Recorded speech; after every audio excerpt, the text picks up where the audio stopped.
ہاں جی. پوری قیادت جو ہے اس پیپلز پارٹی کی، بلاول بھٹو بھی وہاں موجود تھے، وہاں زرداری صاحب بھی تھے، نواز شریف صاحب بھی تھے، شہباز شریف صاحب بھی تھے، مولانا فضل الرحمان بھی تھے، غفور حیدری صاحب بھی تھے، سوری طلحہ جو ان کے ایک اور پارٹی کے رکن ہیں وہ بھی تھے، اور بھی لوگ وہاں موجود تھے، گورنر پنجاب بھی موجود تھے. کیا فائنل فیصلے ہوئے ہیں وہاں وہ ابھی ہمیں نہیں پتہ ہے. ابھی تک تو ہمیں صرف یہ پتہ چلا ہے کہ آئینی عدالت سے دونوں بڑی پارٹیوں نے بیک فٹ پہ چلے گئے ہیں جی. لیکن باقی کیا ہوا ہے وہ جب یہ میٹنگ ہو جائے گی مولانا کی پی ٹی آئی سے اور یہ ڈرافٹ پھر الٹیمیٹلی پارلیمنٹ میں آنے کے لیے تیار ہوگا، اصل میں پتہ اس وقت ہی لگنا ہے کہ ہوا کیا ہے، کس نے کیا پایا ہے اور کس نے کیا کھویا ہے. ٹھیک ہے جی. اچھا بخاری صاحب، اب یہ بھی مولانا فضل الرحمان نے کہا کہ متفقہ طور پر اس ڈرافٹ کو پیش کیا جائے گا اور پھر ہی منظوری ہوگی آگے جا کے کہ تمام پارٹیز متفقہ طور پر اس کو ایکسیپٹ کریں. اب بخاری صاحب پی ٹی آئی والی بات تو ایک الگ بات ہے کہ پی ٹی آئی مانتی ہے یا نہیں مانتی ہے، لیکن حکومتی بھی کچھ لوگ اراکین جو ہیں وہ ناراض نظر آ رہے ہیں، یہ بھی ذرائع بتا رہے ہیں. دیکھیے یہ بہت عجیب و غریب قسم کے دعوے ہوتے ہیں. پہلی بات تو یہ کہ 23 لوگ پی ٹی آئی کے ٹوٹ گئے ہیں، یہ پروپیگنڈا میں نے نہیں کیا تھا، یہ پروپیگنڈا پی ٹی آئی سے ہی آیا تھا. اب وہ یہ کہہ رہے ہیں کہ نہیں جناب ہمارے تو بندے کہیں نہیں گئے ہیں، ان کے اپنے 7 رکن جو ہیں وہ ان کو ووٹ نہیں دیں گے. پھر وہ نیچے مزید کہتے ہیں، یہ بیرسٹر گوہر صاحب کا غالباً درفنتنی ہے کہ جی وہ آپ کے جو پیپلز پارٹی کے لوگ جو ہیں وہ بھی ووٹ نہیں دیں گے اس کو. دیکھیے بات یہ ہے کہ اگر ایسی صورتحال ہو کہ حکومت کو یہ ہلکا سا خدشہ بھی ہو کہ ان کا بل جو ہے وہ پاس نہیں ہوگا، تو بل اگر وہ پارلیمنٹ میں لائیں گے تو گورنمنٹ گئی، کیونکہ جو گورنمنٹ اپنا بل ڈیفینڈ نہیں کر سکتی اس کو پھر ریزائن کرنا پڑتا ہے ڈیموکریٹک پروسیس کے تحت. ٹھیک ہے. تو ایک تو یہ کہ اگر بل پارلیمنٹ میں ٹیبل ہو جائے گا تو آپ سمجھ لیں کہ پاس بھی ہو جائے گا. کیسے مینج کریں گے اس کی وضاحت میرا کام نہیں ہے کرنا. مینج کریں گے، خرید و فروخت کی بات میں کرنا نہیں چاہتا ہوں، لیکن یہ کہ اگر ان کے پاس نمبر پورے نہیں ہوں گے تو یہ بل پیش نہیں ہوگا. دوسری بات ایک اور چھوٹی سی درفنتنی میں چھوڑنا چاہتا ہوں خود بھی، وہ یہ ہے کہ ہم سارا کچھ جو ہے وہ نمبر گیم کے حوالے سے باتیں کر رہے ہیں. کوئی ساتھ حکومت کے ووٹ نہیں دیں گے، فلانی ووٹ دیں گے، نمبر پورے ہیں نمبر پورے نہیں ہیں.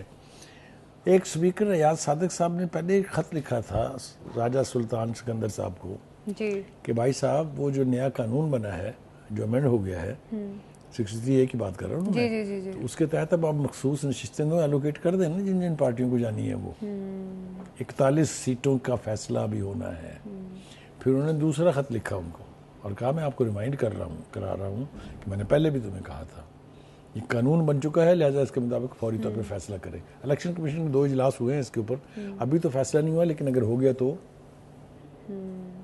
پھر نہ انہیں مولانا فضل الرحمان کی منتیں کرنے کی ضرورت ہے اور نہ ہی پی ٹی آئی کی. لیکن مولانا کو پروٹوکول تو دیا جا رہا ہے کہ مولانا کے بغیر شاید آئینی ترامیم پیش نہیں کی جا سکتی. ابھی تو اس لیے کہ اس پوری پیکج کو ایک کریڈیبلٹی کی ضرورت تو ہے. ایون کئی روز لگا کر مسودہ تیار کیا جے یو آئی ایف نے، مولانا فضل الرحمان نے، اور ان کے مسودے پر ہی حکومت اور پیپلز پارٹی جماعتیں جو ہیں راضی ہوئی ہیں.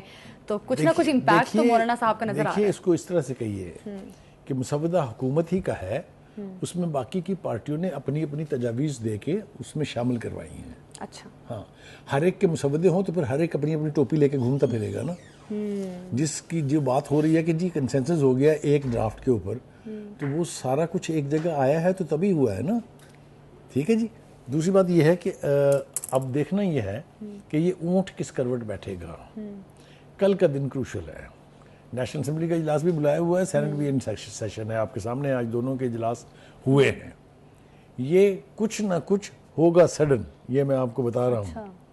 کچھ نہ کچھ تبدیلی ریڈیکل آئے گی زمینی حقائق میں، اور یہ اگر ٹیبل ہو گئی تو پاس ہو جائے گی. یہ میری بات آپ لکھ لیجئے. ٹھیک. ایک طرف تو کل کا اہم اجلاس ہے اور دوسری طرف پی ٹی آئی نے ملک گیر احتجاج کی کال بھی دے دی ہے. اب آپ دیکھیے جو ایک دعویٰ کیا جا رہا ہے کہ جی مولانا فضل الرحمان صاحب آج میں نہ لیں گے ان کو، آپ اس کو دیکھیے. وہ مجھے سمجھ میں آتی ہے کہ آپ کو اپنی چپ اوپر رکھنے پڑتے ہیں. اگر آپ نے بہتر بارگین لینی ہو تو آپ کو دھمکیاں دیتے رہنا پڑے گا کہ ہم احتجاج کریں گے، ملک گیر احتجاج کریں گے.